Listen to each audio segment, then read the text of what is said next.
welcome to my collective manga haul for the month of April. This will just be me opening packages as I get them throughout the month, as always. And to start, we have a pre-order package from Barnes & Noble. Are we surprised? No.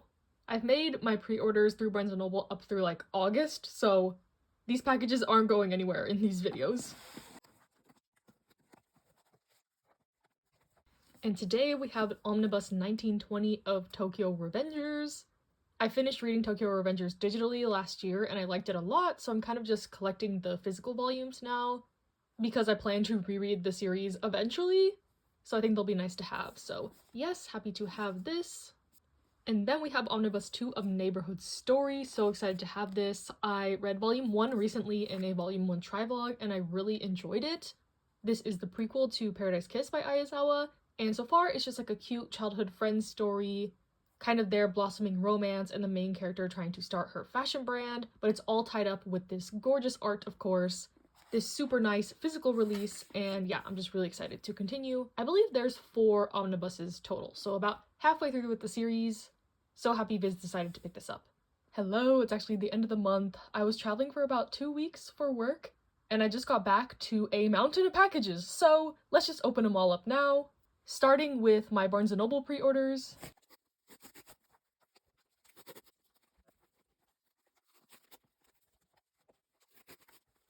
Okay, so starting with, I have volume 2 of March Comes in Like a Lion, a very awaited volume. I actually had opened this before because the package was wet when I got it, so I didn't want it sitting in there. But yes, I have not started reading March Comes in Like a Lion. I have seen the anime. I'm pretty sure I'm gonna like the manga, so I'm trying to stock up a couple volumes, but if you know anything about the company that publishes this, Denpa, they are pretty slow. The first release date for this was in August last year, and it's April, so yeah, I've pre-ordered volumes 3 and 4, and they're supposed to come out this year, but I have like very slim hope of that. But eventually I will get around to this, and I'm happy it's being published at all. The editions are beautiful, very high quality, so I guess I can't complain. I know there's also a special edition cover that the author of Berserk drew, and I think you can buy it separately from like Denpa's website, and then also those editions are in stores, but I had pre-ordered this so long ago that wasn't even a thing back then, but I'm happy with this cover. And next we have volume 8 of Crossed by Love Otaku X Punk. I really like this series. It's just fun shenanigans, there's cross-dressing involved, a bunch of high school boys and kind of their relationships, and it's a really fun time, so I'm always happy to read a new volume of this. Then I got volume 1 of Kimi ni Todoke Soulmate. Really interesting release. It is the spin-off to Kimi ni Todoke following one of the characters from that series, and also I believe the love interest is from one of the author's other series that is not published in English. So I'm not sure how much I'm missing out on if I jump into this without knowing his story, but I believe he's framed as like Sawako's cousin in this. So yeah, let me know if you've read that series or you've read this and you're kind of like confused about the context, or if it's easy to follow. Because this character was not my favorite in Kimi no Todoke, admittedly, so I'm not like jumping at the bit to read this, and if I need some more context to it, I'm willing to, you know, read that first. And then we got volume 11 of My Dress Up Darling. It's been a while since we've gotten one of these volumes, I feel like, but another one that's always a treat to read a new volume. Not much has progressed really on the romance front, but I really like these characters. I like the art. I like the kind of scenarios and situations they get into, so always happy to read one of these volumes as well. And then I guess the piece de resistance, we have Kase-san and Yamada, volume 3. This is another one. I think it was supposed to come out in December. As you can see, it's kind of like a holiday themed volume, but one we rarely get releases of, so yes, definitely gonna be savoring this one, saving it for a rainy day. But this is my favorite Girls Love series. In this part of the manga, they're in college. It starts when they're in high school, and it's just a sweet, fluffy romance that I highly recommend. And then on my travels, I did pick up a few novels. One of the places I was in was Columbus, Ohio, and there was this really cool bookstore called The Book Loft. It was huge, but I didn't have much room in my suitcase to like pick up too much things, so I finally got a copy of The Secret History for my collection. I read this originally from the library, and I really like it, so I want my own copy. So very happy to finally have this. I actually read The Goldfinch this month by the same author, and I didn't like that as much as The Secret History, so I'm glad that I have this in my collection. And then this was kind of in their clearance section, the Southern Book Club's Guide to Slaying Vampires, and I feel like I've heard good things about this book, or it kind of floating around, so excited to get into this one. But yes, if you're ever in Columbus, Ohio, I would highly recommend this bookstore. I even bought like a little tote bag, which was, I guess, my souvenir for this trip. Really good vibes.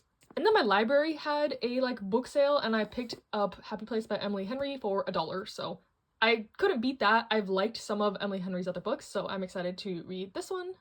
And then I got a package from a Libris. I feel like it's been a long time since I've shown like a non-Barnes & Noble pre-order package, but there was a couple things I had forgotten to pre-order, so I just waited until they all released and made an order. And first I have volume 2 of How I Met My Soulmate. I liked the first volume of this, kind of a college romance, and I was willing to give one more volume a shot. There's some hinting of a love triangle situation, which is not my favorite trope in romance, so that's why I wasn't like completely hooked and pre-ordering all the rest of the volumes. So we'll see how I get along with this volume 2. And then I got volumes 1 and 2 of She Loves to Cook and She Loves to Eat. I had read these from my library, and I own volume 3, but I just had never gone back and gotten volumes 1 and 2, so I finally just did it. This is a really nice girls' love series about two people who live in the same like apartment complex and kind of bonding over food, and the relationship is, you know, starting to go into something more, but really good, love it. I believe volume 4 is coming out soon, which is exciting. And then I got volume 2 of The Summer Hikaru Died. I was waiting to buy this one until I read volume 1 because I didn't know how I would get along with it because I don't read a lot of horror manga, but I was definitely intrigued by the first volume. I liked it. So kind of the same as How I Met My Soulmate, I'm willing to, you know, try another volume, see how it continues, see if I still like it going forward. But a series that I am fully on board with, My Girlfriend's Child, volume 4. This manga is really powerful in my opinion. It's about a couple in high school where the girl gets pregnant and kind of them navigating next steps, what they want to do. They're hearing opinions from a lot of different people in their lives, and I think it's really introspective, and I recommend if you kind of want a series like this. And then lastly from Libris, I got volume 11 of The Apothecary Diaries. I wasn't pre-ordering any more of these volumes because I was a bit behind and I wanted to, you know, catch up, and I was able to do that in March, I think? But now I am fully on board the Apothecary Diaries train. I love the series a lot. I know the anime is popping off right now. I have pre-ordered the first volume of the light novel as well, so yes. Love it, highly recommend if you want a kind of inner palace court mystery drama type series. And then lastly for this month, I have a package from Yen Press that they sent me.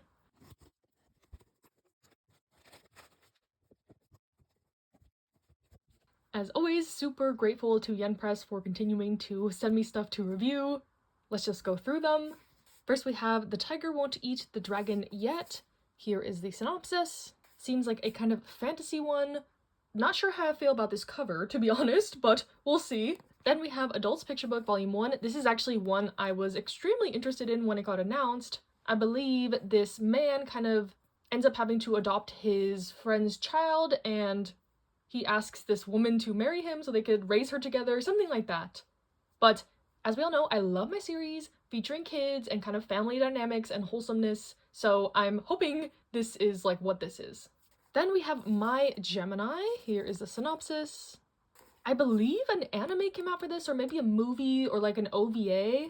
The art style reminds me of like Black Butler or something like that. I don't know why, but I think this is kind of like a Parent Trap kind of twins switching and hijinks, maybe like the twins in Oron kind of vibe too. Not sure, but excited to try this out. Then we have one wrapped in plastic, Fox Colored Jealousy. I believe this is a one-shot. Here is the synopsis. I feel like I saw that a lot of people were excited when this one got announced. I don't read a lot of, 18 plus explicit stuff, but when I try it out, I'll let y'all know what I think. Then we have some manhwa from Easy Press, The Uncanny Counter and Itaewon Class. I believe both of these have a live action drama. I know for sure Itaewon Class because it was really popular a couple years ago, but I know nothing about either of these series. But I'm excited to try both of these out. Everything I've tried from Easy Press has been great, so I have a lot of faith in the kind of line. Then we have this one, volume 1 of Black Summoner. Looks like a isekai from the description. And the publication is J Novel Club, but it is a manga. I didn't know they did manga. I thought they were just a light novel publishing branch of Yen Press, so interesting. And then we have this one, The Alchemist Who Survived Now Dreams of a Quiet City Life. Seems like another kind of fantasy one. And then lastly, we have I Want a Gal Gamer to Praise Me. Same, bro, same. Seems like this will be kind of a cute, potentially ecchi high school kind of rom-com one. So yeah, thank you, the Empress, for that package. Hope you enjoyed this video. Stay safe, stay happy, stay healthy, and I'll see you in the next one.